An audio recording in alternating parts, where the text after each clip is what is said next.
नमस्कार, मी आदित्य गौड एजी मीडियामध्ये तुमचं स्वागत आहे. आज आपल्यासोबत शिवसेना ठाकरे पक्षाचे संपर्क प्रमुख प्रसाददादा भोईर आहेत. दादा स्वागत आहे पहिल्यांदा तुमचं आमच्या चॅनलमध्ये. नमस्कार नमस्कार. दादा आताच ह्या जिल्हा परिषद निवडणुका पार पडल्या. त्याच्यामध्ये भारतीय जनता पार्टीला 15, राष्ट्रवादीला 16, शिंदे गटाला 21, तुम्हाला 5 आणि काँग्रेसला 2 जागा आल्या. आणि त्याच्यानंतर राष्ट्रवादी काँग्रेस आणि भाजप सत्ता स्थापन करेल, तुम्हीही त्यांच्यासोबत असाल असे स्वतः तटकरे साहेब म्हणालेले होते.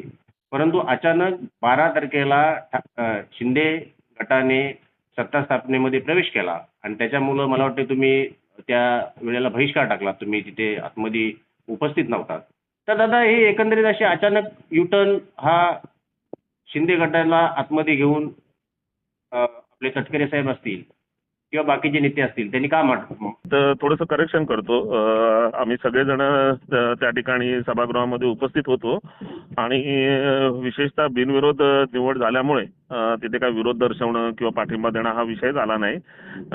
मुळात याच्या पूर्वी देखील आम्ही महायुतीच्या विरोधातच निवडणुका लढवल्या गेल्या. परंतु फक्त कर्जत विधानसभेचा प्रश्न वगळता म्हणजे विशेष परिस्थिती अपवादात्मक परिस्थिती निर्माण झाली.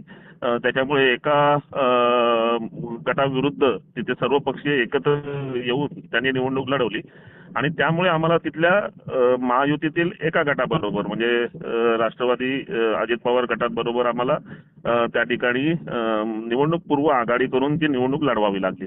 बाकी ठिकाणी मात्र आम्ही सर्वत्र महायुतीच्या विरोधात निवडणूक लढली आणि जिंकली.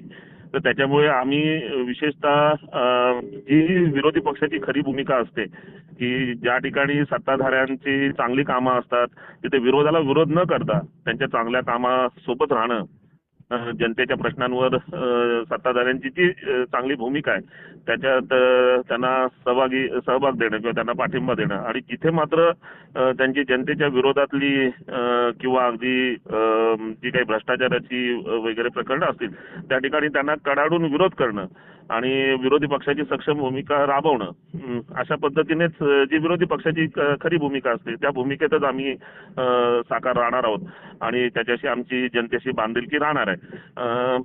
फक्त राहिला विषय की कर्जत विधानसभेतील ज्या जिल्हा परिषद गट आहेत त्यामध्ये तिथल्या सदस्यांना आम्ही थोडीशी जनतेच्या प्रश्नांवर राष्ट्रवादी अजित पवार गटासोबत राहण्याची परवानगी पक्षाने आधीच दिली होती आणि ती आताही राहणार आहे. मात्र बाकी ठिकाणी मात्र आमचा महायुतीला त्यांच्या चुकीच्या कामांबाबत मात्र नेहमीच विरोध राहणार आहे. दादा सगळ्यात महत्त्वाची गोष्ट म्हणजे आता सगळ्यांना वाटत होतं की हे तिन्ही पक्ष ज्यावेळी एकत्र सत्तेमध्ये बसलेत आणि बिनविरोध अध्यक्ष आला त्यावेळेला विरोधी पक्षनेतेपद हे फार महत्त्वाचं असतं राजकारणामध्ये.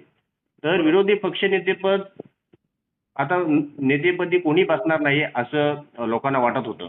कारण की बाबा त्याच्यामध्ये आकडेवारी काय काय ह्या बाबतीमध्ये तुमचा पक्ष ज्याच्या माझ्या मते की 5 जागा तुमच्या जिंकून आलेल्या आहेत की बाबा विरोधी पक्ष नेत्यासाठी हा पक्ष दावेदार नसेल.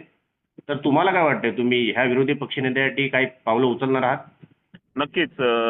खरं तर आता जे काही घडामोडी घडल्या आहेत ते आपल्याला सोशल मीडियाच्या माध्यमातून किंवा अगदी म्हणजे इलेक्ट्रॉनिक मीडियाच्या माध्यमातून जनतेसमोर आले आहेत की या 3 पक्षांच्या आघाडी झाल्या आहेत आणि मग त्याच्यातून त्यांचं जे काही सत्तेचं वाटप झालंय वगैरे, पण त्याला अधिकृतरित्या आता येत्या सभापती पदाच्या निवडणुकीनंतरच काही गोष्टी क्लिअर होतील. येत्या 23 तारखेला सभापती पदाची निवड आहे. त्यावेळी आपल्याला पूर्णपणे कल्पना येईल की कोण कुठे आहे नेमकं. आणि विरोधी पक्षात आहोत आणि विरोधी पक्ष नेतेपदाचा दावा आम्ही करणार आहोत.